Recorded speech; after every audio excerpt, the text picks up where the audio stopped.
Hey everyone, this is going to be my April reading wrap-up. This is going to be a shorter one, or at least shorter in the terms of books, because I only managed to finish one book in April, and I also DNF'd one. So not exactly a productive reading month, but honestly I'm not too bothered by it. These kinds of months just happen. Sometimes it's because of time, sometimes it's because of motivation, and sometimes it's just because the books you're reading just isn't working for you. And that slows everything down. And I definitely think that last reason played a big role this month. And like always, in these videos I'll go from least favorite to favorite of the month. Let's start with the DNF. I DNF'd Consider Phlebas by Ian M. Banks, which is the first book in the Culture series. This is one I had fairly high expectations for going in. The Culture series is one of those big names in science fiction that you hear about all the time.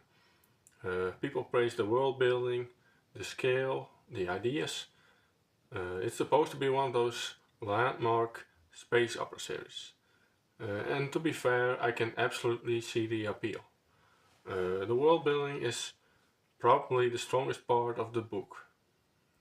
The sense of scale is huge, and you really get a feeling that this is a massive, fully realized universe with a lot going on beyond just the main plot.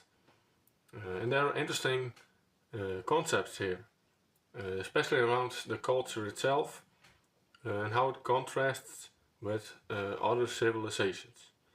But for me, that just wasn't enough to carry the story. The biggest issue I had, and the reason I eventually decided to DNF it, is that I just didn't care about what was happening. I never really connected with the main character. I didn't find him particularly engaging or compelling, and because the story is very much centered around him, that became a problem pretty quickly. If you don't care about the character, it's hard to care about the stakes. And the plot itself felt very disjointed. It's structured in a way where the character moves from one scenario to another, almost like a series of episodes rather than a tightly connected narrative. Now some of those sections are interesting on their own, but together they don't really build momentum. It made the reading experience feel uneven, and I would have moments where I was just somewhat interested. It would just lose me again, and there are also a few sections that just felt off. Not necessarily bad in a traditional sense, but tonally strange or out of place in a way that pulled me out of the story. It just didn't feel cohesive. And I ended up getting about halfway through before I decided to stop. And at that point, it just felt like I was forcing myself to read it rather than actually enjoying it. That's usually my cutoff point.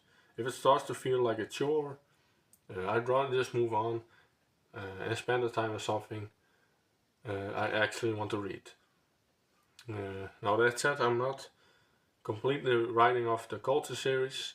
I've heard from a lot of people that the later books are quite different and often even better, and that you don't necessarily have to read them in order. Maybe I'll try another one at some point, but for now it just didn't work for me. Now, already moving on to my favorite of the month, which is also the only book I managed to finish, and that's Ethan of Evos by Louis McMaster Bujold. And this is the third book in the Vorkosigan saga, at least in publication order, and so far I'm having a really good time with this series. What I really appreciate about the Vorkosigan books is how varied they are. Even early on, each book feels like it's doing something slightly different. They're all set in the same universe, but the tone, the focus and even the type of story can change quite a bit. And Ethan of Ethos is a great example of that. And this book is much more contained and character focused compared to something like Consider Phlebas.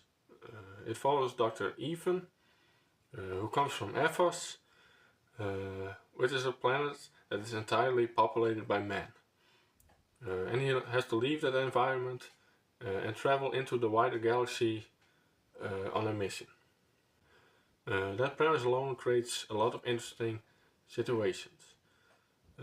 Ethan is completely out of his comfort zone for most of the book. And a lot of the story comes from how he reacts to things that are completely normal to everyone else. There's a bit of humor in that, but it never feels like the book is making fun of him. It's much more about exploring perspective. And that's one of the things I think Puyalt does really well.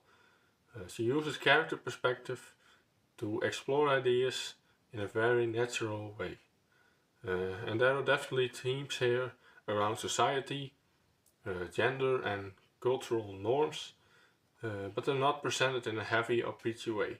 They're just part of the world and part of Ethan's experience. On top of that, there's also a solid plot running through the book. You've got elements of political intrigue, there's some mystery, and a bit of tension as things start to unfold.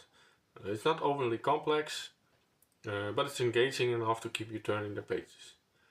And I think that's really the key strength of this book. It knows exactly what it wants to be. It's not trying to be this massive, sprawling epic. It's a focused story with a clear main character, a clear goal and a tight narrative. And because of that, it feels very efficient. Nothing really drags. It doesn't overstay its welcome. It just tells its story and does it well. And I also think Ethan himself is a big part of why I enjoyed it so much. He's not your typical sci-fi protagonist. He's not a soldier or a strategist. He's a doctor who's been thrown into a situation he's not prepared for. And yeah, that makes him interesting to follow. And so overall, I think this was just a really enjoyable read. It's not necessarily the most groundbreaking book ever, but it's well written, engaging, and it left me wanting to continue with the series. And at this point, the Forgotten Saga is definitely becoming one of those series that I can see myself steadily working through over time. So yeah, that was my April.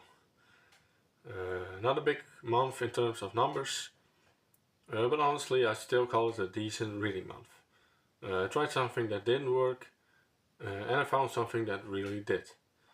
And I think that's kind of the best outcome you can have in a slower month like this. And now, going into May, I'm hoping to pick up the pace a bit again.